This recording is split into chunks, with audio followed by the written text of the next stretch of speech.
जीवन हेतुना कंठे भग्नामि शुभगे त्वं जीव शरदः शतम् मांगल्यं तन्तुना नेना मम जीवन हेतुना कंठे भग्नामि शुभगे त्वं जीव शरदः शतम्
वो जाके अपनी भैंस चराए। बस आज की रात है, कल से वही से अपे है, जी भर के नाच लो ना घर वाले ना मापे हैं, क्लब पे अपना राज है, डरने की क्या बात है, ये तो बस शुरुआत है, ये तो बस शुरुआत है।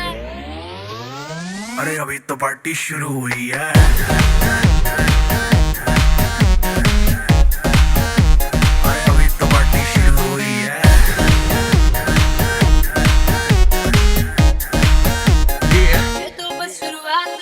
बाद में ना कहना कुछ भी, पहले ही दे दूं वार्निंग। पार्टी चलेगी टिल 6 in the morning।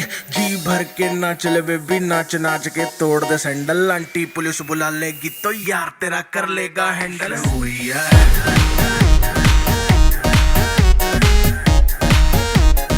अभी तो पार्टी शुरू हुई है। ಜೊತೆಯಾಗಿ ಬದುಕುವ ದಿವ್ಯ ಸಂಕಲ್ಪವೊಂದಕ್ಕೆ ರವಿ ಮತ್ತು ಚೈತ್ರ ಮನಸ್ಸು ಮಾಡಿದ್ದಾರೆ. ಅವರ ಬದುಕಿನುದ್ದವೂ ಕೂಡ ಸುಖ, ಶಾಂತಿ, ನೆಮ್ಮದಿ ತುಂಬಿರಲಿ ಅಂತ ಹಾರೈಸ್ತೀನಿ. ಅವರಿಗೆ ಮದುವೆಯ ಶುಭ ದಿನದ ಶುಭಾಶಯಗಳು. ಇವತ್ತಿನ ಈ ಶುಭ ದಿನದಂದು ವೈವಾಹಿಕ ಜೀವನಕ್ಕೆ ಕಾಲಿರಿಸಿದಂಥ ರವಿ ಮತ್ತು ಚೈತ್ರರಿಗೆ ಶುಭಾಶಯಗಳನ್ನು ಕೋರ್ತೇನೆ. ಅವರ ಮುಂದಿನ ಜೀವನವು ಸುಖಮಯವಾಗಿರಲಿ ಅಂತ ಹಾರೈಸ್ತೇನೆ. ರವಿ ಮತ್ತು ಚೈತ್ರಾಳ ಮದುವೆ ಶುಭ ದಿನ. ಅವರಿಗೆ ಅವರ ಜೀವನ ಸುಖಮವಾಗಿ ಸಾಗಲಿ ಅಂತ ನಾನು ಈ ಮೂಲಕ ಹಾರೈಸ್ತೇನೆ. ನಮಸ್ಕಾರ. ಹೊಸದಾಗಿ ಮದುವೆಯಾದ ರವಿ ಮತ್ತು ಚೈತ್ರ ಅವರಿಗೆ ನಾವೆಲ್ಲ ಒಟ್ಟೆ ಹಾಕೊಂಡು ಒಳ್ಳೆ ರೀತಿ ಶುಭ ಹಾರೈಸ್ತಾ ಇದ್ದೇವೆ. ಆದಷ್ಟು ಬೇಗ ಒಂದು ಕುರು ತೋರಿಸಿ ಈ ಮೂಲಕ ನಮ್ಮೆಲ್ಲರ ಹಾರೈಕೆ ನಿಮ್ಮೊಂದಿಗೆ ರವಿ ಮತ್ತು ಚೈತ್ರ ಅವರಿಗೆ. I am Sachin fan Sudhir Kumar Gautam. इस समय बहुत बिजी समय थी क्योंकि PBL चल रही थी, हैदराबाद मैच, हैदराबाद से मुंबई।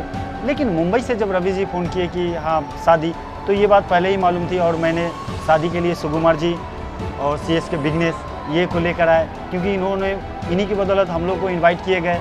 और मुझे बहुत खुशी हुई कि रवि जी की शादी में इतनी बेस्ट शेड्यूल के बाद भी समय मिली और रवि जी की शादी में आए। Happy life Ravi ji and Chaitra. So Ravi ನಾನು ತುಂಬ ಕ್ಲೋಸ್ ಫ್ರೆಂಡು. ಸೊ ನಾನು ಸುಧೀರ್ನ ರಿಕ್ವೆಸ್ಟ್ ಮಾಡಿಕೊಂಡೆ, ಇಲ್ಲ ನೀನು ಮದುವೆಗೆ ಬರಲೇಬೇಕು ಅಂತ. ಸೊ ಅದು ಬ್ಯುಸಿ ಶೆಡ್ಯೂಲಲ್ಲಿ ಹೈದ್ರಾಬಾದಿಂದ ಮುಂಬೈ ಹೋಗಿ ಮತ್ತೆ ಆ ಟೈಟ್ ಶೆಡ್ಯೂಲಲ್ಲಿ ನಮ್ಮ ಸುಧೀರ್ ಬಂದಿರೋದು ನನಗೆ ರವಿಗಿಂತ ನನಗೆ ತುಂಬ ಖುಷಿ ಆಗ್ತಾಯಿದೆ. ಸೊ ನಮ್ಮ ಪರವಾಗಿ, ನಮ್ಮ ಎಲ್ಲ ವರ್ಲ್ಡ್ ಕ್ರಿಕೆಟ್ ಫ್ಯಾನ್ಸ್ ಪರವಾಗಿ ರವಿ ಮತ್ತು ಚೈತ್ರಗೆ ಹ್ಯಾಪಿ ಮ್ಯಾರಿಡ್ ಲೈಫ್ 100 ವರ್ಷ ಚೆನ್ನಾಗಿರಲಿ ಅಂತ ನಾನು ಕೇಳ್ಕೊತೀನಿ. Happy married life Ravi and Chaitra.